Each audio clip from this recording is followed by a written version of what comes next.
Hello friend, कैसे हो आप सब। मैं आशुतोष एक बार फिर से आप सभी का स्वागत करता हूं आपके अपने YouTube channel lecture of engineering में। टुडे फ्रेंड हम लोग जा रहे हैं कंप्लीट करने टफल के मोस्ट इंपॉर्टेंट क्वेश्चन यूनिट 2। तो सबसे पहले आपके सामने यहाँ पे क्वेश्चन दिया गया है रेगुलर एक्सप्रेशन। रेगुलर एक्सप्रेशन क्या होता है देखिए, जो लोग नए हैं चैनल को सब्सक्राइब कर दें और अपने दोस्तों के पास मैक्सिमम शेयर कर दें, और टेलीग्राम ग्रुप में नहीं ज्वाइंट है तो ज्वाइंट हो जाइए। तो देखिए ये हमारा है रेगुलर एक्सप्रेशन। तो रेगुलर एक्सप्रेशन क्या होता है, यह जो है रिप्रेजेंट करता है, यानी कि इट इज़ अ मेथड। ये एक ऐसा मेथड होता है जो ये रिप्रेजेंट करता है किसको, it is represent to a language. Zoom कर दें इसको, it is represent to language. अब देखिए जो हमारा लैंग्वेज होता है ये होता है फाइनाइट भी होता है, और ये हमारा होता है इनफाइनाइट भी। अब देखिए जो हमारा फाइनाइट लैंग्वेज होता है, यह फाइनाइट लैंग्वेज हमेशा डिनोट करता है, रिप्रेजेंट करता है या फिर एक्सेप्ट करता है किसको, रेगुलर लैंग्वेज को। तो यानी कि विच लैंग्वेज, इसको लिखना लिख लीजिए, which language accept finite automata is called regular language.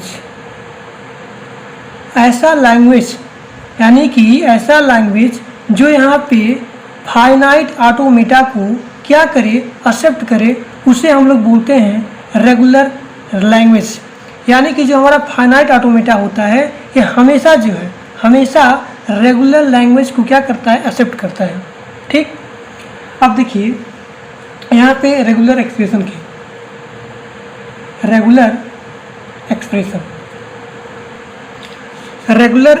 को हम लोग किस प्रकार से यहाँ डिफाइन करेंगे। तो यहाँ पे देखिए दिया गया है, राइटिंग पे मत जाइएगा, थोड़ा सा नोट्स खराब है मेरा।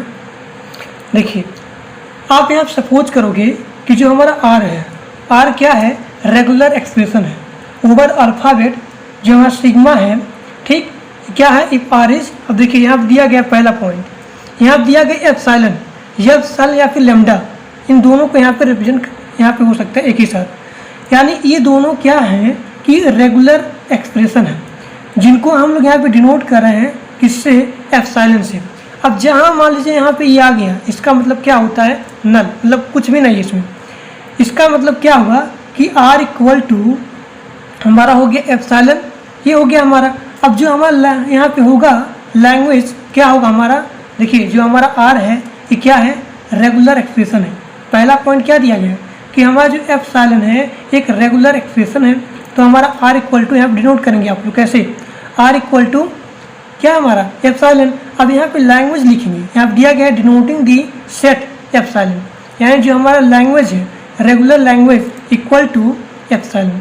अगर यहाँ पे लिखा रहे 0 1 2 3 4, ठीक, तो ये हमारा क्या होता है, ये हमारा 0 जो है यहाँ पे लिखेंगे एप्सिलॉन। अगर मान लीजिए लिखा रहे यहाँ पे ए स्टार, तो ए स्टार क्या होता है, अभी आगे आएगा। ए स्टार क्या होता है, यानी इसके स्थान पर एन इक्वल टू, यानी आप यहाँ लिख सकते हो 1 2 3 4 5 6 7 8 9 10, मतलब पूरा इन्फिनाइट तक यहाँ स्टार्ट करेंगे।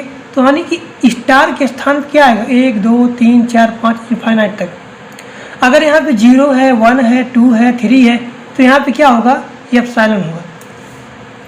अब आगे देखिए, आगे हमें दिया गया है कि फाई इज रेगुलर एक्सप्रेशन। ठीक, फाई जो है ये क्या है, रेगुलर एक्सप्रेशन है डिनोटिंग दी इम्पटी सेट। ठीक, अब यहाँ लिखेंगे regular expression equal to phi.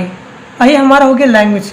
तो हमारा जो रेगुलर लैंग्वेज होगा वो क्या होगा, इम्पटी हो जाएगा, यानी इसमें कुछ नहीं है, खाली है। अब तीसरा पॉइंट यहाँ दिया गया है कि फॉर इज सिंबल, ए भी यहाँ पे ये है हमारा। अब दिया गया है A is regular expression denoting set A. ठीक, यानी कि हमारा जो एप्सिलॉन है, अब यहाँ क्या दिया गया है कि ए इज क्या है, रेगुलर एक्सप्रेशन है, ये हमारा हो गया रेगुलर एक्सप्रेशन। अब यहाँ पे जो लैंग्वेज होगा क्या होगा, ये आपका लैंग्वेज हो जाएगा यहाँ पे कि रेगुलर लैंग्वेज इक्वल टू, यहाँ पे कोष्टक में ब्रैकेट में हो जाएगा हमारा ए। ठीक, इसी प्रकार से आप यहाँ पे रिप्रेजेंट करेंगे। अब यहाँ पे दिया गया है fourth point, union of two regular expression is also regular. यहाँ पे दो रेगुलर एक्सप्रेशन हैं जो यहाँ पे क्या है, रेगुलर भी हैं, यानी कि union of two regular expression is also regular. यहाँ पे दो ऐसे यूनियन के रेगुलर एक्सप्रेशन है जो यहाँ पे क्या है, रेगुलर है। तो R1 union R2 equal to यहाँ पे रेगुलर हो गया, मतलब देखिए ये वाला पार्ट क्या हो गया, ये आपका क्या होगा, रेगुलर होगा। अब जहाँ पे हमारा ये दिया है ये वाला पॉइंट, इसको आप ऐसे भी लिख सकते हो, यानी जो हमारा R1 उसके बाद यूनियन R2 दिया गया है, इसको आप ऐसे भी लिख सकते हो। ठीक, या फिर यहाँ पे देखिए, यानी कि अगर ऐसे दिया गया है तो यहाँ पे आप ऐसे भी लिख सकते हो। तो ये बता रहा हूँ, तो ये हमारा क्या हो गया, रेगुलर एक्सप्रेशन हो गया, यहाँ आप लिख सकते हैं। तो इसका क्या होगा, इसका ये होगा रेगुलर, मतलब R ये हो सकता है R1 और यहाँ पे R2। ठीक, अगर हमारा R1 इस प्रकार दिया गया है, यानी कि आप एग्जाम्पल लिख सकते हैं ये वाला करके, और यहाँ पे ये भी हो सकता है। अब देखिए, concatenation of the two regular is also regular. यहाँ पे दो जो यहाँ पे रेगुलर हैं concatenation of two regular is also regular. यहाँ पे R1 और R2 क्या है, यहाँ पे रेगुलर है। ठीक, आप यहाँ पे ऐसे भी लिख सकते हैं, ये क्या हमारा है, रेगुलर है। ठीक, तो ये हमारा क्या है, इसी प्रकार से हम डिफाइन करेंगे कि हमारा अगर यहाँ एप्सिलॉन है, फाई है, मान लीजिए यहाँ पे इम्पटी सेट है, यहाँ पे ये पूरा पॉइंट आप लिखेंगे एग्जाम्पल साथ, यहाँ पे डिफाइन करेंगे पूरा, फिर बताएं कि हमारा जो रेगुलर एक्सप्रेशन है ये क्या है, ये हमेशा रिप्रेजेंट करता है लैंग्वेज को। जो हमारा फाइनाइट लैंग्वेज होता है वो हमेशा रिप्रेजेंट करता है या फिर एक्सेप्ट करता है रेगुलर लैंग्वेज को। अब देखिए यहाँ पे 6 पॉइंट दिया गया है यहाँ पे कि क्लीन क्लोजर, देखिए यहाँ स्टार आ गया। अब Kleene closure star of regular expression, ठीक, इज ऑल्सो रेगुलर यहाँ हो गया। अब यहाँ देखिए आप लोग यहाँ पर रिप्रेजेंट करेंगे कि RE star equal to regular. अब यहाँ स्टार के स्थान पे कुछ भी आ सकता है नंबर। ठीक, अगर जैसे हमारा दिया रहे A प्लस B, यहाँ पे दिया गया है ये, तो इसका मतलब क्या होगा, ये एप्सिलॉन, चाहे आप यहाँ पे लेमडा लिखें, चाहे आप यहाँ पे एप्सिलॉन लिखें, मतलब यहाँ पे 0 हो गया। अब A B AB BA, ठीक, AA BA BB AB AB, यानी इसके स्थान पे कुछ भी आ सकता है। अब देखिए 7वां पॉइंट यहाँ पे दिया गया है, ये वाला पॉइंट देखिए, 7वां पॉइंट यहाँ पे दिया गया है, इफ़ R इज रेगुलर तो R is also regular, nothing else repeat 1 to 7 रिकर्सली। अगर देखिए, अगर आपको डिफाइन करना होगा यहाँ पे देखिए, अगर 7वां point if R is regular, यानी यहाँ से लेकर के पूरा जो मैंने बताया ये सारा चीज़, ये अगर पूरा रहेगा तभी हम इसको रिप्रेजेंट करेंगे, डिफाइन करेंगे। देखिए पूरा पॉइंट 1 2 3 4 5 6 और यहाँ पे 7 हो गया। ठीक, अगर इस 7 पॉइंट रहेंगे, देखिए मैंने आप लिख भी दिया है, अगर इस 7 पॉइंट यहाँ पर रहेंगे तो क्या होगा, हमारा रिकर्सिवली या फिर रिपीटली यूज कर सकते हैं। अगर इस 7 पॉइंट यहाँ पे है, इसका देखिए यहाँ पे एग्जाम्पल मैंने लिख दिया। अगर मान लीजिए यहाँ पे 1 + 2 है, ठीक, जैसे कि अगर आप नंबर स्टार्ट कर रहे हैं 1 2 3 4, तो यानी यहाँ पे एप्सिलॉन होगा या फिर लेमडा होगा। ठीक, तो ये 7 पॉइंट होना चाहिए। तो आप पूरा बताएंगे कि रेगुलर एक्सप्रेशन क्या होता है, देखिए पूरा मैंने लिख भी दिया यहाँ पे, ये क्या होता है, उसको डिफाइन करेंगे पूरा 7 पॉइंट लिख के एग्जाम में, ये सारा चीज़। अब आगे देखिए, अब इसका एग्जाम्पल लिख लीजिए, रेगुलर एक्सप्रेशन के फॉर फाइनाइट लैंग्वेज, इसका एग्जाम्पल लिखिए। ध्यान देखिए, बहुत ही बढ़िया है, बहुत ही इंपॉर्टेंट क्वेश्चन है। अब देखिए फाइनाइट, ये आपके पास यहाँ पे इनपुट दिया गया है, A और B दिया गया है। अब पहला क्वेश्चन मैं यहाँ स्टार्ट कर रहा हूँ, लैंग्वेज विद नो स्ट्रिंग। अगर यहाँ पे कोई स्ट्रिंग नहीं है तब यहाँ पे जो लैंग्वेज होगा आपका वो क्या होगा, ये हो जाएगा, यानी कि इम्पटी हो गया। अब जब यहाँ पे इम्पटी होता है तो आपका रेगुलर एक्सप्रेशन क्या होगा, यहाँ पे रेगुलर एक्सप्रेशन लिख लीजिए और यहाँ पे लैंग्वेज लिख लीजिए।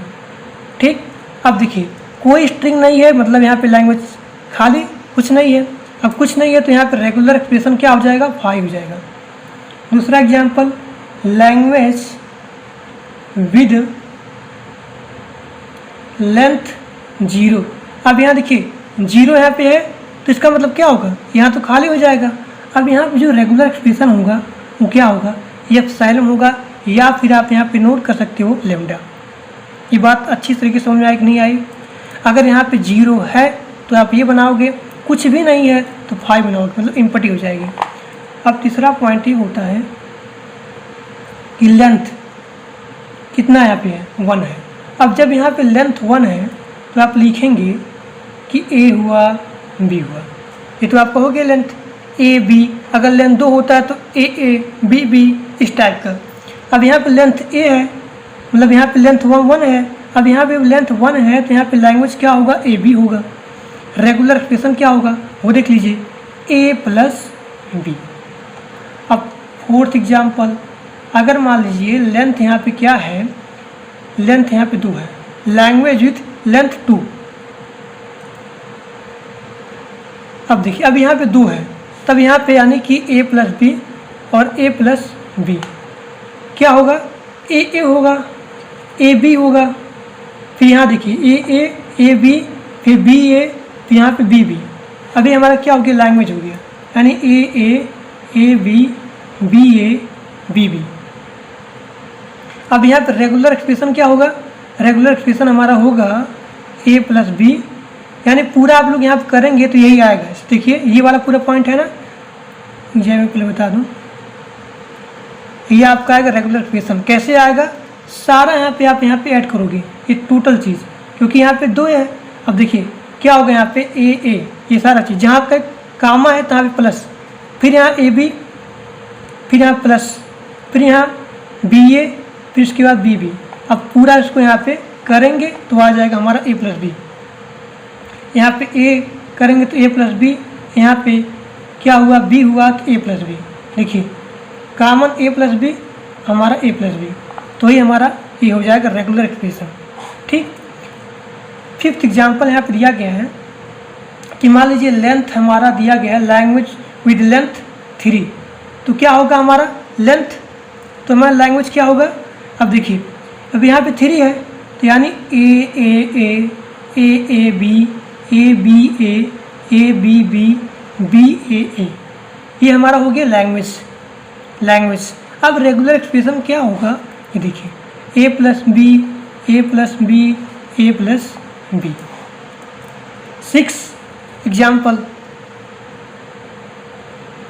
ऑलमोस्ट 1।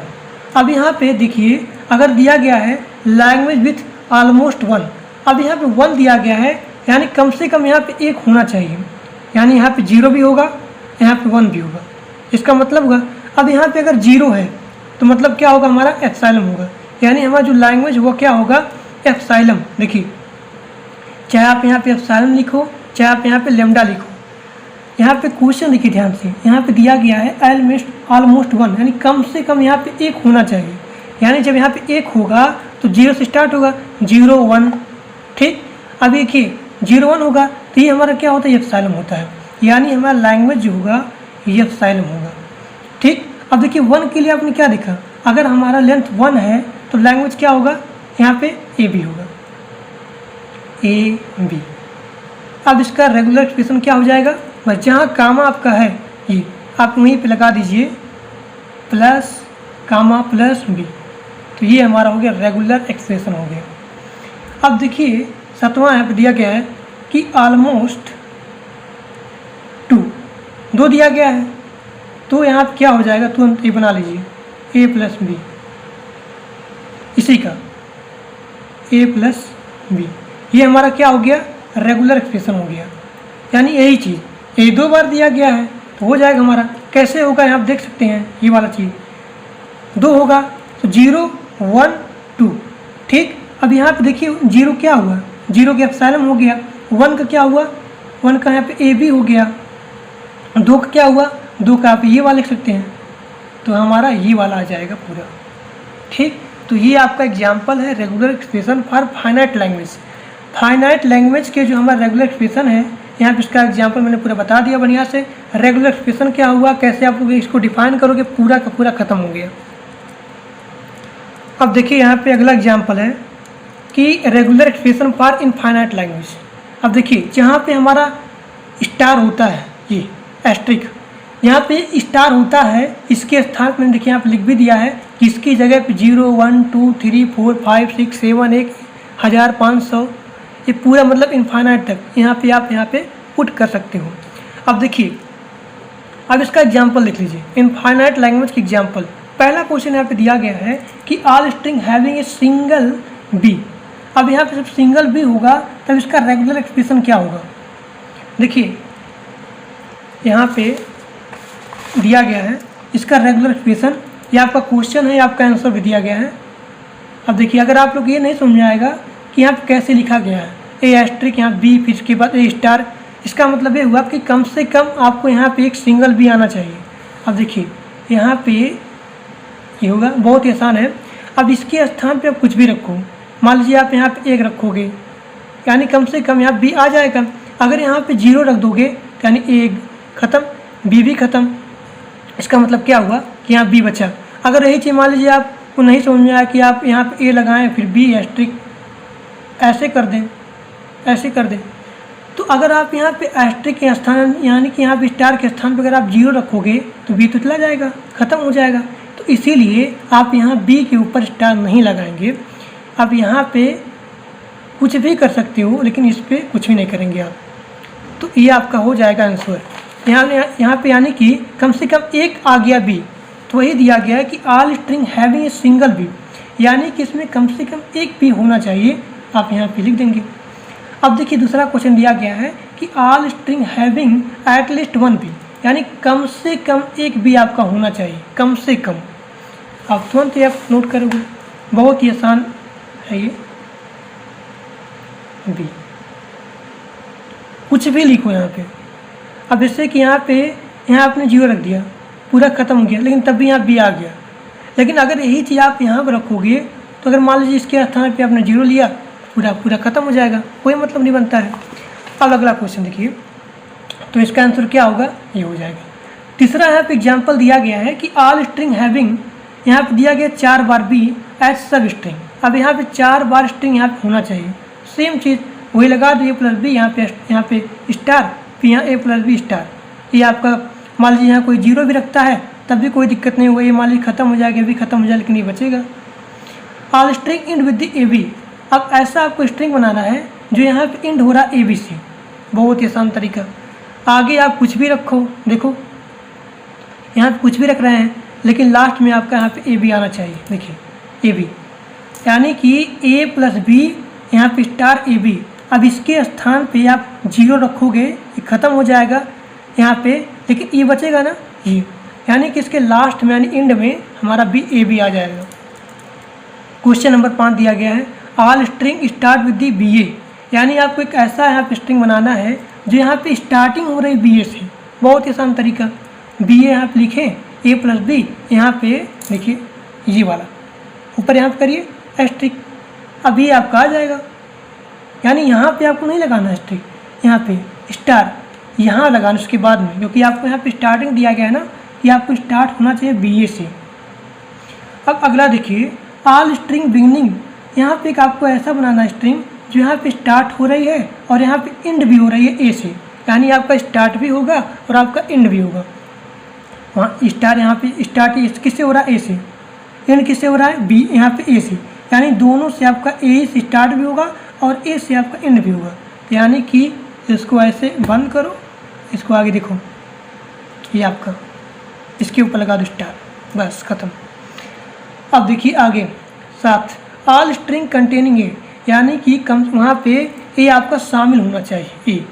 अब देखिए अगर आप सोचेंगे कि आप यहाँ पे क्यों यहाँ बीच में कर दिए, यानी कि देखिए तो 7वें का मैंने यहाँ पे आंसर लिखा है, क्या लिखा है, ए प्लस बी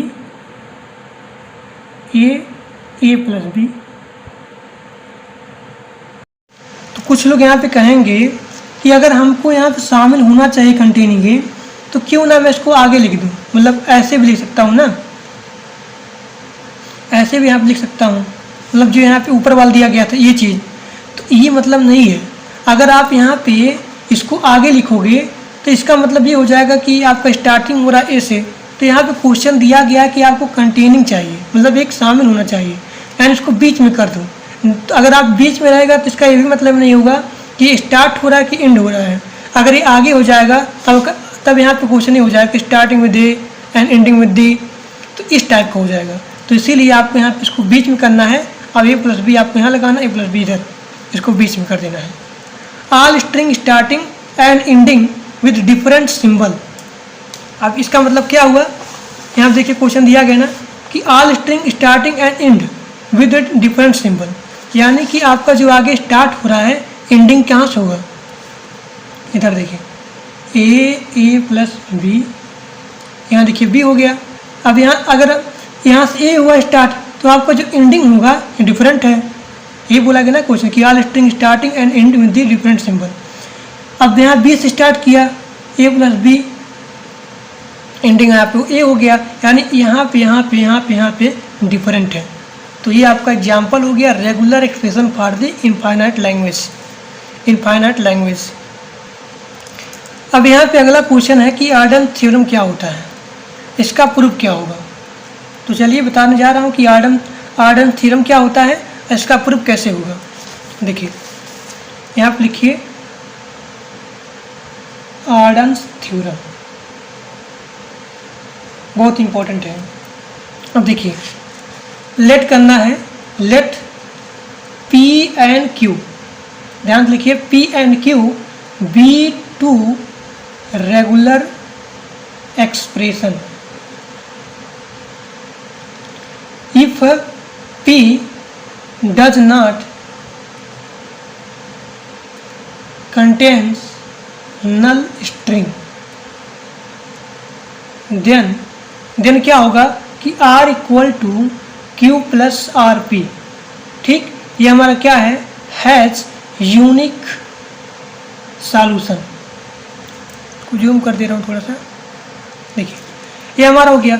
अब इसको हम लोग जा रहा है प्रूफ करने, यानी कि R इक्वल टू जो हमारा आर्डन थ्योरम होता है ये R इक्वल टू Q और P यहाँ पे स्टार होता है, Q इंटू P स्टार, ये हमारा हो गया आर्डन थ्योरम।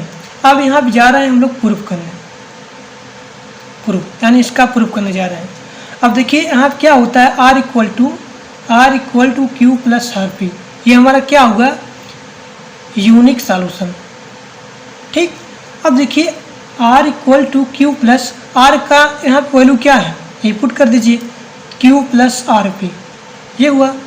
फिर यहाँ देखिए R इक्वल टू क्यू, यहाँ पे कॉमन लेंगे, क्या हो जाएगा, यहाँ देखिए ध्यान देखिए Q प्लस आर पी, ये हुआ हमारा। अब यहाँ पे एक सेकंड थोड़ा सा गड़बड़ हो गया, Q प्लस आर पी ये हमारा हो गया R का वैल्यू, अब P हमारा यहाँ पे है।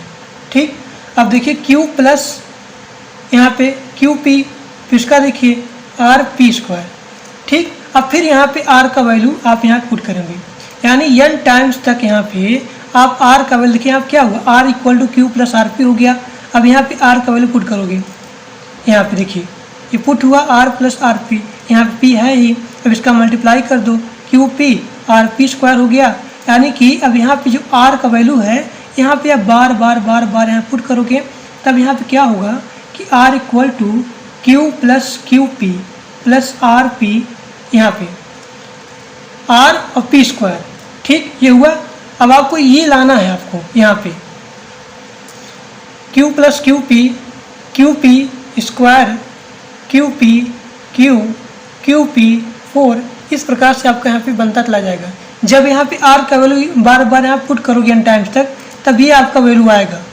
आप यहाँ पे कॉमन लेंगे, देखिए Q प्लस क्यू पी हुआ, फिर आप कॉमन लोगे तो Q plus Q P square हो जाएगा, फिर कॉमन लोगे Q plus Q P cube हो जाएगा, फिर कॉमन लोगे Q प्लस क्यू पी 4 हो जाएगा, यानी इसी प्रकार से आपके यहाँ पे बनता हुआ चला जाएगा। अब यहाँ पे Q आप यहाँ पे कॉमन लेंगे, तब क्या हो जाएगा, एक बचेगा, यानी कि यहाँ देखिए जब यहाँ पे आएगा आप क्यू लोगे कॉमन, यानी कुछ भी नहीं बचेगा इसके स्थान पर। जब यहाँ पे 1 होगा, देखिए स्टार्टिंग क्या होता है 1 2 3 4 5 इसे होता है, यानी आपका यहाँ पे एप्सिलॉन होगा। जैसे कि यहाँ पे ए स्टार है यहाँ पे, तो आपका यहाँ पे क्या स्टार्ट होगा, यहाँ पे एप्सिलॉन होगा या फिर लेमडा होगा, फिर 1 2 3 4 इसी प्रकार से।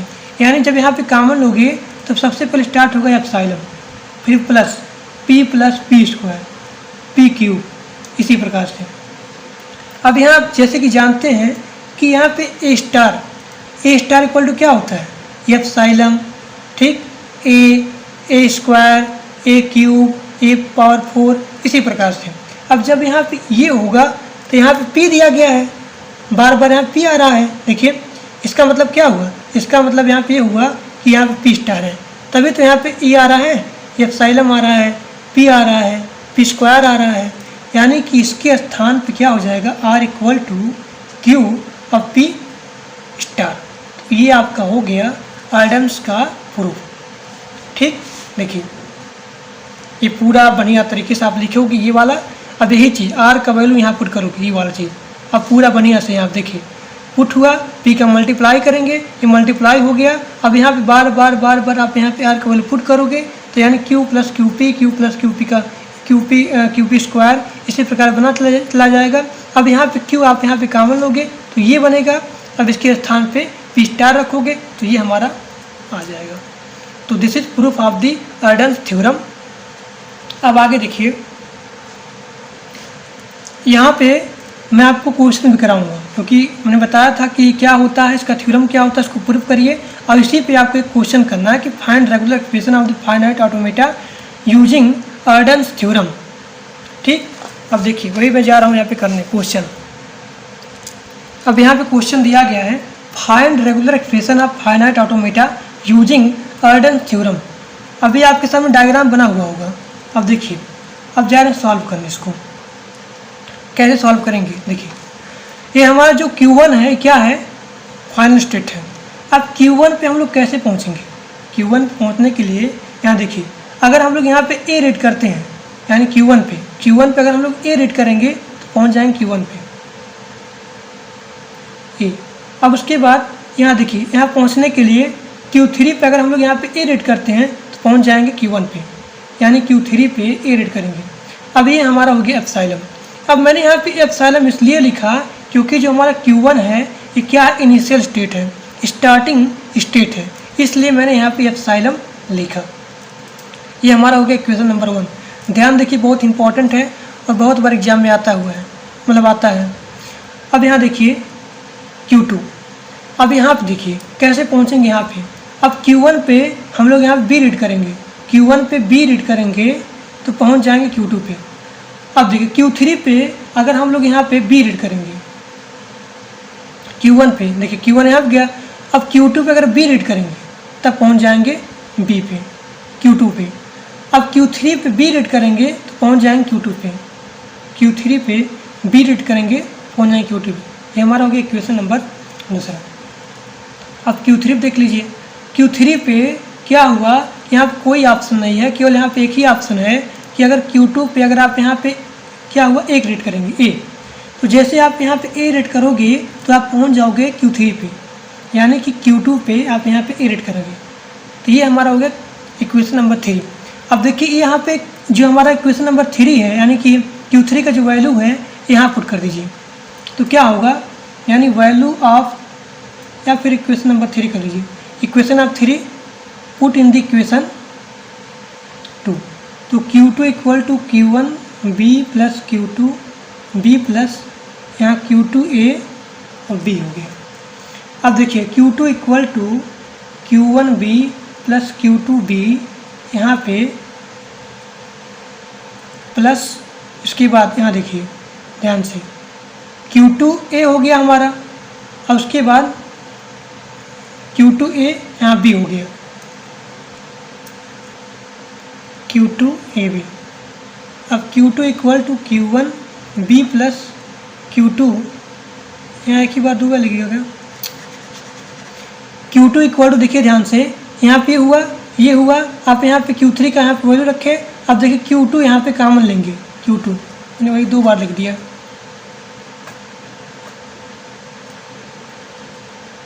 Q2 कॉमन लेंगे यहाँ पे तो B प्लस ए भी हो गया। अब देखिए यानी यहाँ पे जो ये है इसको मानेंगे Q, यानी इसी फॉर्म में जो आपका होता नहीं था ये Q प्लस आर पी ये वाला, यानी R इक्वल टू ई जो हमारा होता है इसी फॉर्म में आप इसको मानोगे। अभी हमारा क्या हुआ, R हो गया, ये हमारा क्या हुआ, P हो गया, ये हुआ इस फॉर्म में। अब Q2 इक्वल टू इस फॉर्म में आपको लिखना है Q और P इस फॉर्म में। ये तो होता है R इक्वल टू QP, यानी Q और P, तो Q1 B और उसके बाद यहाँ पे B plus A B star. अब देखिए यहाँ पे जो Q3 का वैल्यू है, आगे देखिए, अब देखिए जो Q3 का वैल्यू है ये पुट करोगे Q1 में, यहाँ पे दिया गया है ना यहाँ पे। अब देखिए तो Q1 equal to Q1A plus Q3, यहाँ पे क्या हो जाएगा Q2A हो जाएगा, यहाँ पे A है ही, यहाँ पे A हो गया प्लस एप्सिलॉन। अब Q1 equal to Q1A plus यहाँ पे देखिए, आगे देखिए यहाँ पे जो Q2 है Q2, अब Q2 का वैल्यू यहाँ पे दिया गया है, ये आप यहाँ पुट करोगे ऊपर तो क्या हो जाएगा Q1 B और B प्लस ए बी, ये हो गया एस्ट्रिक, यहाँ पे मतलब स्टार हो गया ए प्लस एप्सिलॉन, ये हुआ। अब Q1 इक्वल टू ये एप्सिलॉन आगे लेके आओ और Q1A plus Q1B, B plus A B, यहाँ पे स्टार हो गया और उसके बाद ए हो गया। अब देखिए यहाँ जो Q1 है ये आप कॉमन लेंगे, Q1 equal to epsilon plus ये हुआ। अब यहाँ पे Q1 कॉमन लेंगे, अब कॉमन लेंगे तो यहाँ देखिए A हो गया और उसके बाद प्लस B, उसके बाद B प्लस ए बी और ऊपर यहाँ पे स्टार, ये हुआ। अब यहाँ पे ए हो गया, ये हुआ हमारा। इसको अलग कर दीजिए, इसको अलग कर दीजिए यहाँ पे। अब देखिए अब उसी फॉर्म में आपको यहाँ पे लिखना है Q इक्वल टू, इसे देखिए यहाँ पे R हो गया और ये यहाँ पे Q हो गया और ये यहाँ पे R हो गया और ये आपका यहाँ पूरा का पूरा हो जाएगा P टोटल।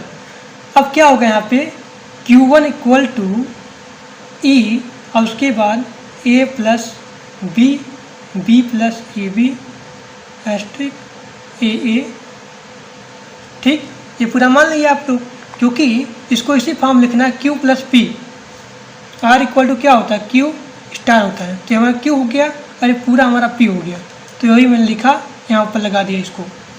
अब यानी कि Q1 equal to A plus B plus A B और उसके बाद ए जी। अब ये पूरा आपका हो गया आंसर। तो सबसे पहले मैंने क्या किया, Q3 का वैल्यू इसमें पुट किया, फिर Q3 का वैल्यू Q1 में पुट कर दिया। फिर आपको देखना होता है किसी फॉर्म में आपको लाना पड़ेगा, यानी इस फॉर्म से फिर इस फॉर्म में, इस फॉर्म से इस फॉर्म में, तब आपका यहाँ पे आंसर आ जाएगा। आपका आंसर किस में आया, QP स्टार, इसी फॉर्म में आपका आंसर आएगा। आप यहाँ पे इसको चेंज करोगे इसमें से फिर इसमें, तो आपका आंसर ये आ जाएगा। अब आपका आगे स्टार्ट होता है क्लीन्स थ्योरम। अब देखिए क्लीन्स थ्योरम में 3 पार्ट होते हैं। मैं यहाँ पे एक डायग्राम बताऊंगा, अब एक डायग्राम से आप पूरा का पूरा याद कर सकते हो, एक ही डायग्राम से। यहाँ पे 3 पार्ट होता है, मतलब 3 पार्ट। देखिए एक ही डायग्राम बताऊंगा यहाँ पे। देखिए एफ हो गया, मतलब फाइनाइट ऑटोमेटा हो गया, फिर यहाँ दूसरा हुआ TG हो गया, और यहाँ पे रेगुलर एक्सप्रेशन हो गया। TG मतलब क्या हुआ, ट्रांजिशन ग्राफ, ठीक। RE क्या हो गया हमारा, रेगुलर एक्सप्रेशन, फाइनाइट ऑटोमेटा। अब देखिए तीनों पार्ट अब लिखेंगे। पहला पार्ट लिखेंगे कि देखिए इफ़ लैंग्वेज, अगर लैंग्वेज जो है फाइनाइट ऑटोमेटा को एक्सेप्ट करती है तब ये ट्रांजिशन ग्राफ को भी एक्सेप्ट करिए। ये हमारा पहला हो गया पार्ट। दूसरा पार्ट ऐसा, यानी कि मतलब अगर लैंग्वेज ट्रांजिशन ग्राफ को एक्सेप्ट करती है तब ये रेगुलर एक्सप्रेशन को भी एक्सेप्ट करेगी। सिंपल ट्रिक, अब डायग्राम बताएंगे, यहाँ बनाएंगे या फिर टी जी और उसके बाद यहाँ पे आर ई, फिर यहाँ पे ये हुआ। अब तीसरा देखिए पार्ट, तीसरा पार्ट इस पे, अगर लैंग्वेज रेगुलर एक्सप्रेशन को एक्सेप्ट करती है तो यहाँ पे फाइनाइट ऑटोमेटा को भी एक्सेप्ट करेगी। अब वही सारा चीज़ पूरा आप यहाँ पे अंग्रेजी में लिखेंगे बढ़िया तरीके से कि ऐसा लैंग्वेज जो यहाँ पे फाइनाइट ऑटोमेटा को एक्सेप्ट करती है वो यहाँ पे टीजी को भी एक्सेप्ट करेगी। ऐसा लैंग्वेज यानी कि अगर लैंग्वेज टीजी को एक्सेप्ट करती है तब यहाँ पे रेगुलर एक्सप्रेशन को भी एक्सेप्ट करेगी। और तीसरा पार्ट होगा, अगर रेगुलर एक्सप्रेशन को एक्सेप्ट करती है तब यहाँ पे फाइनाइट ऑटोमेटा को एक्सेप्ट करेगी। अब वही चीज़ आप यहाँ पे लिखेंगे। अब देखिए यही आपका तीनों पार्ट हो गया। अब सब मैं देख रहा हूँ हर जगह सब लोग ऐसे बता रहे हैं, तो मैं अपने तरीके से ट्रिक बनाया हूँ। आप यहाँ लिखोगे या फिर ठीक अपने माइंड में लिखोगे, फिर उसके बाद टीजी लिखोगे, फिर यहाँ पे आर ई लिखोगे, फिर यहाँ पे फाइनाइट ऑटोमेटा। अब देखिए वही चीज़, if language can be accepted by finite automata, ठीक, then it can be accepted by the TG, ठीक। If language can be accepted by TG then it will be expected by the regular expression. If language can be expected by the R E, यानी कि पूरा वही चीज़ बता दी। एक ही चीज़ क्या बताऊँ बार बार। तो ये आपका हो गया क्लीन थ्योरम का तीनों पार्ट। अब मैं जा रहा हूँ इन सारे पार्ट को प्रूफ करने। अब देखिए क्लीन थ्योरम का पहला पार्ट प्रूफ करने जा रहा हूँ। अब पहला पार्ट क्या है वही देखिए, डायग्राम बनाइए यहाँ पे, बता दीजिए कि if language can be accepted by the F A then it will be accepted by the T G. ये हुआ। अब देखिए इसका proof, let's S equal to A B A. अब जो हमारा यस है ये क्या है, स्ट्रिंग है, जैसे स्ट्रिंग। अब यहाँ पे ये अल्फ़ाबेट हमारा है ए और बी। अब यहाँ पे देखिए फाइनाइट मतलब क्या हुआ कि आपको यहाँ पे डी एफ ए भी होगा और यहाँ पे एन एफ ए भी होगा, मतलब दोनों आपका होगा। अब देखिए, अब चलिए बनाइए इसी का यहाँ पे। अब देखिए Q1 Q2 ए हमारा हुआ, फिर हमारा बी हुआ, फिर आगे जाएंगे ए बी, फिर उसके बाद ए हुआ, ये हमारा हुआ Q3। अब यहाँ पे कंप्लीट हो गया। अब यहाँ पे कंप्लीट होने के कारण ये हमारा क्या हुआ, फाइनल स्टेट बन गया, ये हुआ। अभी बताइए ये क्या पूरा हो गया कंप्लीट? नहीं हुआ, क्योंकि हमारे यहाँ पे हुआ एन एफ ए केवल हुआ, लेकिन आपको यहाँ पे एन एफ ए और डी एफ ए दोनों बनाना है। तो इसीलिए आपको यहाँ पे देखना पड़ेगा कि यहाँ पे दोनों यानी ए और बी दोनों यहाँ पे एक्सेप्ट होनी चाहिए। अब Q0 का यहाँ पे देख सकते हैं केवल यहाँ पे ए रीड हुआ, बी नहीं हुआ। आप तुरंत एक अलग बनाइए यहाँ पे स्टेट। अब यहाँ पे देखिए, यहाँ मिला लीजिए, Q का ए तो हो गया, बी नहीं हुआ, इसका भी बना लीजिए। Q1 का तो बी हुआ लेकिन ए नहीं हुआ, ये बना लीजिए। Q2 का ए हुआ, बी नहीं हुआ। Q3 का यहाँ पे कुछ भी नहीं हुआ है, ना यहाँ पे ए भी हुआ है ना बी हुआ है, यहाँ पे ए भी हो गया। अब यहाँ पे जो ए बी है ये क्या है, ये तो हो गई, यानी Q4 का इसका भी नहीं कुछ है, यानी इसका भी यहाँ पे रीड करा दीजिए। ए और बी का यहाँ पे लुप्त ला दीजिए। वैसे तो ये हमारा क्या हुआ, रिजेक्टेड स्टेट हो गया। अभी आपका बन गया फाइनाइट ऑटोमेटा। पहला पार्ट क्या बोलता था कि अगर लैंग्वेज यहाँ पे एक्सेप्ट हो रही है या एफ ए के द्वारा, तब यहाँ पे एक्सेप्ट करेगी टीजी के द्वारा। अब यहाँ पे आप टीजी का भी बनाएंगे डायग्राम, इसको मिटाइए। अब यहाँ देखिए टीजी का। अब टीजी क्या होता है, ट्रांजिशन ग्राफ होता है। ट्रांजिशन ग्राफ क्या होता है, इसका मतलब होता है ये कि ऐसा करेक्टर यानी ऐसा ग्राफ जो एक ही करेक्टर यानी देखिए एक ही समय में ये जो है एक से ज़्यादा करेक्टर को रीड करे, वो हमारा होता है टीजी। टीजी क्या होता है, लिख लीजिए कि एक ही करेक्टर को मतलब एक ही समय में एक से ज़्यादा करेक्टर को यहाँ पर रीड करे, वही हमारा क्या होता है, ट्रांजिशन ग्राफ होता है। क्या होता है, एक ही समय में एक से ज़्यादा ग्राफ को एक से ज़्यादा करेक्टर को रीड करे, वो हमारा टीजी होता है।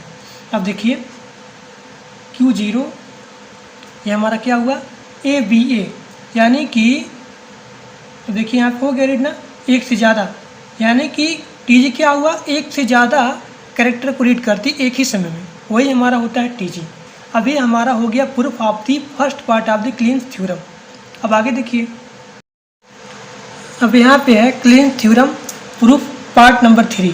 अब पार्ट नंबर 3 क्या बोलता है कि अगर यहाँ पे लैंग्वेज जो है एक्सप्रेस हो रही है, एक्सप्रेस आ रही मतलब रेगुलर एक्सप्रेशन, तभी हमारा एक्सप्रेस होगी एफ अब देखिए यहाँ पे क्या हुआ आगे, language that has B as second letter defined over alphabet.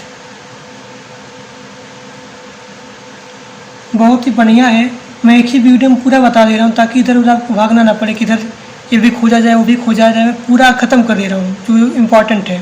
Clean theorem, Arden theorem, इसका एग्जाम्पल, इसका क्वेश्चन एक ही वीडियो में। अब देखिए यहाँ पे regular expression equal to A plus B और यहाँ पे ए प्लस बी ये हुआ, यानी कि आपको यहाँ पे डिजाइन करना है। अब डिजाइन कर लीजिए फटाफट। अब देखिए बना लीजिए Q0 Q1, यहाँ पे ए बी अप्लाई कर दीजिए, यहाँ बी है बी हो गया और Q3 हमारा पूरा हो जाएगा, यानी हमारा Q3 हो जाएगा, Q3 कर रहा हूँ, Q0 Q1 Q2 ये हमारा हो गया फाइनल स्टेट। अब हमारा ए बी है लास्ट में, यानी आप कितनी भी, देखिए यहाँ पे स्टार लगा हुआ है ना, इसका मतलब 1 2 3 4 5 6 यानी कितनी भी दफ़ा है, यानी कि आप यहाँ पे ए बी का लूप चला दीजिए। अब देखिए ए बी में यहाँ पे दोनों हो गया रेड, ए बी हो गया बी बी हो गया और यहाँ भी ए बी दोनों हो गया रेड, लेकिन Q1 पे केवल बी हुआ है। अब तुरंत यहाँ पे देखिए आपको यहाँ पे दोनों चाहिए, यानी यहाँ पे एक Q3 बना लीजिए और इसका रीड करा दीजिए ए, इसका भी हो गया दोनों, यहाँ दोनों है यहाँ दोनों है यहाँ दोनों नहीं है, इसका भी हो गया दोनों। अब Q3 का भी यहाँ लूप चला दीजिए ए और बी, ये हमारा क्या हुआ, reject state. Okay, so this is proof of the clean theorem of the part 3। अब यहाँ पे रेगुलर लैंग्वेज की प्रॉपर्टी दी गई, यानी क्लोजर प्रॉपर्टीज। क्लोजर मतलब क्या हुआ, इससे कि हमारा स्टार है, यानी कि इसमें क्या होता है, मान लीजिए आपका इंटीजर है, इंटीजर जेड, यानी कि यहाँ पे 1 2 3 4 5 जो भी आता है, मान लीजिए मैंने 1 2 जोड़ा आ गया 3, यानी 3 जो है इससे संबंधित है, ठीक, यानी इससे संबंधित होने के कारण ये हमारा क्या हुआ, क्लोजर हो गया। तो यही हमारा क्या होता है, क्लोजर होता है, जो इससे संबंधित हो, इसके अंदर आती हो। अब ये हमारा closure property of the regular language हो गया, ये हमारा यूनियन हो गया। अब यूनियन कैसे लिखेंगे, L1 यहाँ पे L2, कन्फिग्रेशन क्या होता है, L1 इंटू L2, इससे यहाँ पे हो सकता है ए बी हो जाएगा, ठीक, और उसके बाद जैसे मान लीजिए ए बी भी हो सकता है, इसी प्रकार से कन्फिग्रेशन हो गया। ये हमारा हो गया क्लोजर, ठीक, तो यहाँ बना देंगे इसका लैंग्वेज क्लोजर। कंप्लीमेंटेशन क्या होता है, यहाँ बार लगाइए, यहाँ देखिए ये हो गया हमारा इंटरसेक्शन, ये बना दीजिए, डिफरेंस इन दोनों में कर दीजिए, रिवर्सल हो गया, होमॉर्फिज्म हो गया और रिवर्स होमॉर्फिज्म हो गया, क्विंसियस ऑपरेशन हो गया, INIT हो गया, सब्स्टिट्यूशन हो गया, इनफाइनाइट यूनियन हो गया। तो this is the properties of the regular language, ये पूरा आप लिख सकते हैं बढ़िया से, union, concatenation, closure, complementation, intersection, difference, reversal, homomorphism, reverse homomorphism, quotient operation, INIT, substitution और उसके बाद इनफाइनाइट यूनियन। अब स्टार्ट करते हैं पंपिंग लेमा, ठीक, जूम कर दें इसको, देखिए अगला क्वेश्चन हमारा था पंपिंग लेमा के ऊपर, पंपिंग लेमा।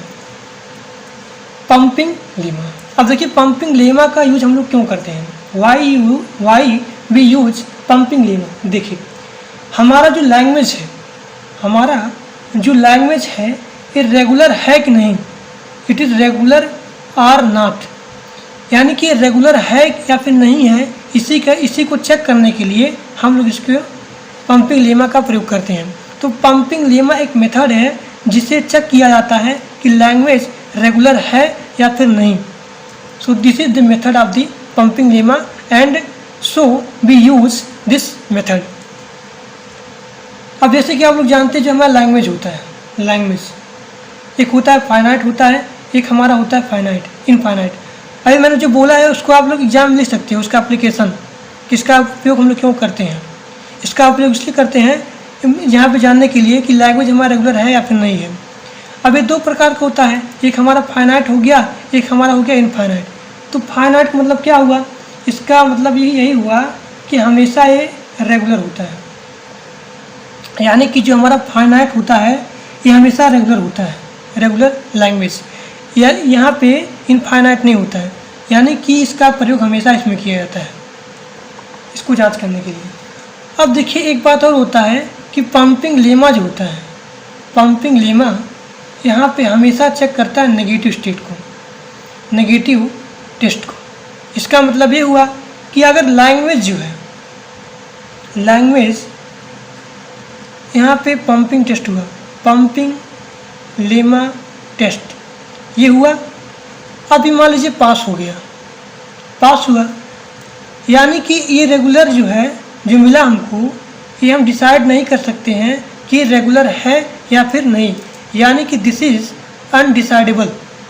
अगर मान लीजिए फेल हुआ, फेल हुआ तो मतलब इस क्या हुआ, नॉन रेगुलर, नॉन रेगुलर।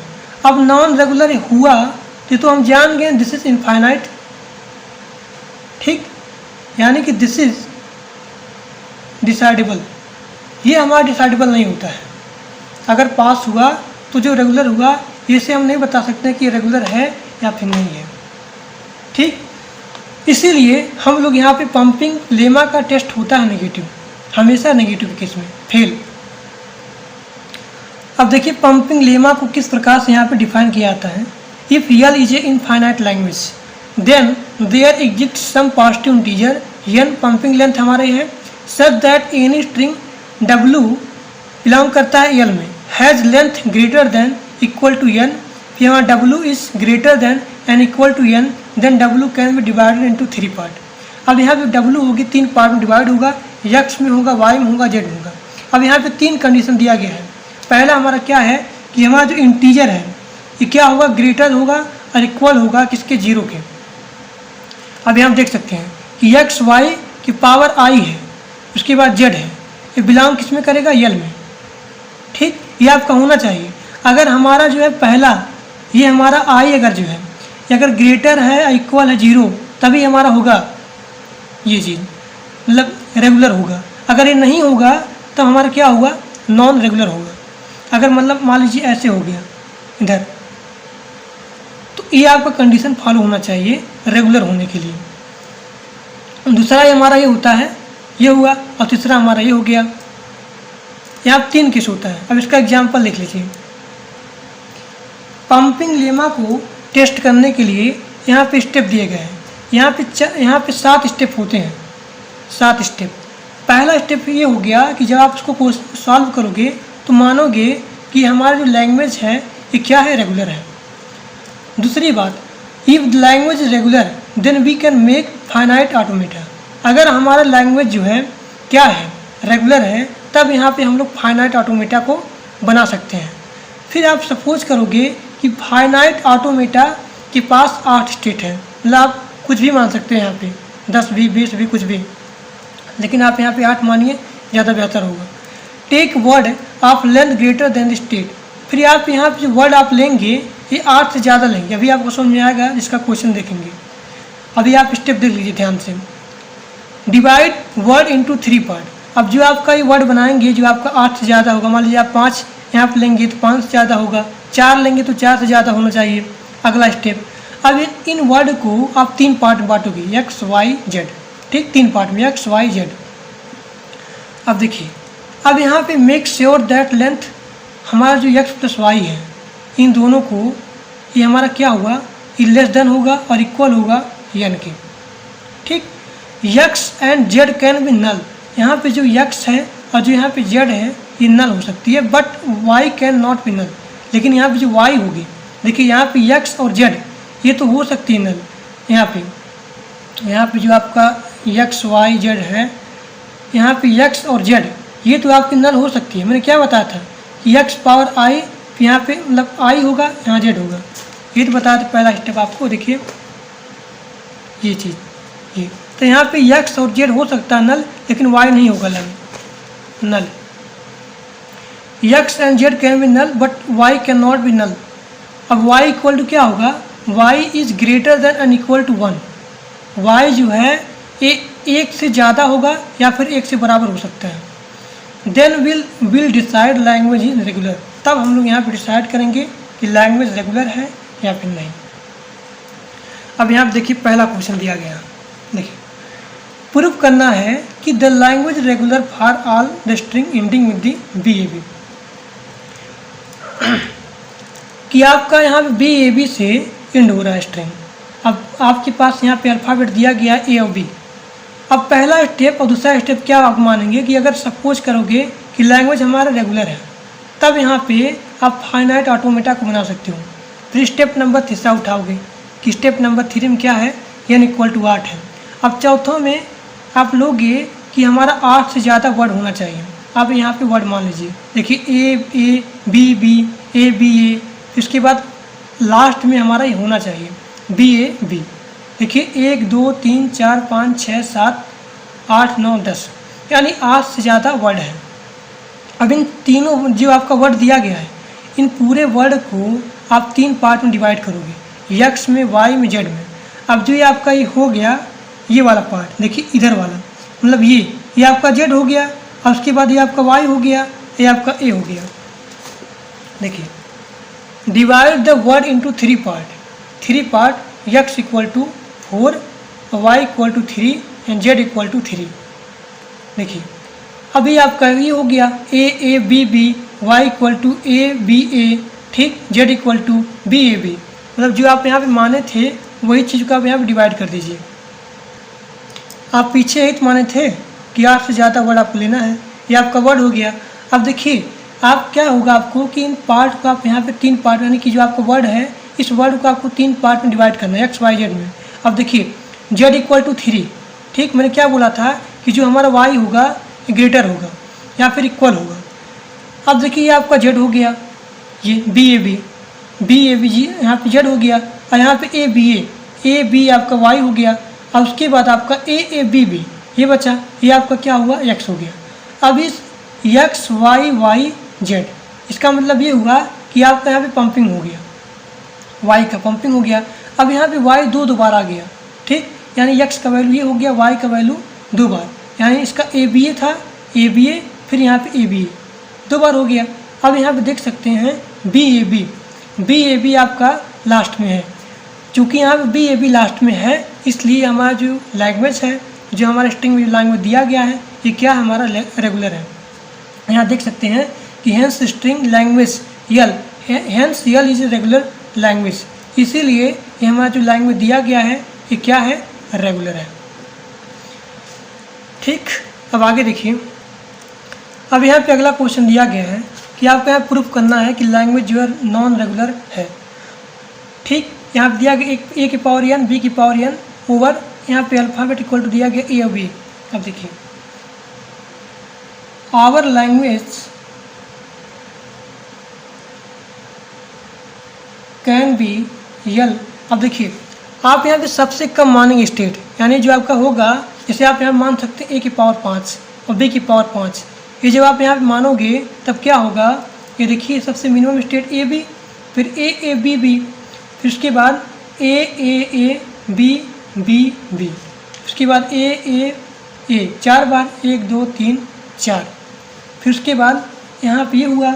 अब उसके बाद 5 बार, 1 2 3 4, 1 2 3 4 5, 1 2 3 4 5। इसी प्रकार से आप यहाँ पे कुछ भी मान सकते हो। अब यहाँ पे मैंने क्या बताया, सबसे पहले आप स्टार्ट करेंगे स्टेप नंबर 1 से, step number 1 and step number 2 कि मानोगे कि हमारा जो लैंग्वेज है, we suppose language is regular. आप सपोज कर लो कि हमारा जो लैंग्वेज है ये क्या है, रेगुलर है। जब रेगुलर होगा then we make its finite automata. Next step हमारा क्या था, स्टेप नंबर 3 कि हमारा स्टेट हो सकता है इक्वल टू 8, ये मान लीजिए। अब देखिए अब मैंने क्या माना ऊपर, अगर 5 5 अगर आप लोगे तो 8 से ज़्यादा हो जाएगा, यानी 10 हो जाएगा। आप यहाँ देख सकते हो वर्ड में। इससे चौथा स्टेप हमारा क्या था कि जो हम वर्ड बनाएंगे, वो जो हम वर्ड बनाएंगे, स्टेप नंबर 4 यहाँ लीजिए, जो हम लोग यहाँ पे वर्ड बनाएंगे वो इस स्टेट से ज़्यादा होना चाहिए। अब यहाँ 5 मार्क ले लीजिए। अब 1 2 3 4 5, फिर यहाँ पे 1 2 3 4 5, यानी 5 5 हमारा हो गया। अब इसको पांचवा स्टेप हमारा क्या था कि यहाँ पे जो वर्ड है इन वर्ड को 3 पार्ट में डिवाइड कर लो। एक हमारा x था, x, y और उसके बाद z, इन 3 पार्ट में। अब यहाँ पे देखिए x हमारा 1 हो गया, y हमारा 4 हो गया और z हमारा क्या हुआ 5 हो गया। ठीक, ये क्या होता है कि मैंने क्या बताया था कि अगर ये हमारा बड़ा हुआ, पहला आप देखिए कंडीशन उसका, x = 1, यानी कि a यहाँ पे जो दिया गया है यहाँ से देख लीजिए, x = 1, y = 4, 1 2 3 4, ये हमारा y हो गया, a और z = 5, 1 2 3 4 5, 1 2 3 4 5, ये हमारा हो गया z = ये। अब देख सकते हैं आप लोग यहाँ पे कि जब इसका पंपिंग होगा, पंपिंग मतलब x y z था, इसका पंपिंग करेंगे तो x y y z हो जाएगा। अब यानी कि जब ये 2 बार होगा तो x का वैल्यू कितना है, a है, देख सकते हैं, यानी x यहाँ पे क्या होगा, a होगा।